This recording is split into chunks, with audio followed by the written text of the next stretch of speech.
حدیث مبارک ہے کہ حضرت ابو ہریرہ رضی اللہ عنہ سے روایت ہے کہ نبی کریم صلی اللہ علیہ وآلہ وسلم مصیبت کی سختی تباہی تک پہنچ جانے، قضاء و قدر کی برائی اور دشمنوں کے خوش ہونے سے پناہ مانگتے تھے۔ اور سفیان نے کہا کہ حدیث میں 3 صفات کا بیان تھا، میں نے بھلا دی تھی اور مجھے یاد نہیں کہ وہ ایک کون سی صفت تھی۔ ایک اور حدیث مبارک ہے، رسول کریم صلی اللہ علیہ وآلہ وسلم حالت پریشانی میں یہ دعا کیا کرتے تھے، اللہ صاحب عظمت اور بردبار کے سوا کوئی معبود نہیں،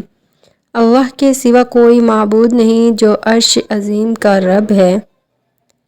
اللہ کے سوا کوئی معبود نہیں جو آسمانوں اور زمینوں کا رب ہے اور عرش کریم کا رب ہے۔ اور وہب نے بیان کیا کہ ہم سے شعبہ نہیں بیان کیا، ان سے قتادہ نے اس طرح بیان کیا تھا، میری والدہ ام سلیم رضی اللہ عنہا نے کہا، یا رسول اللہ صلی اللہ علیہ وآلہ وسلم،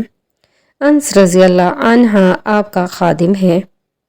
اس کے لیے دعا فرما دیں۔ حضرت صلی اللہ علیہ وآلہ وسلم نے دعا کی کہ اے اللہ، اس کے مال و اولاد کو زیادہ کر اور جو کچھ تو نے اسے دیا ہے اس میں برکت عطا فرما۔ حدیث صحیح بخاری۔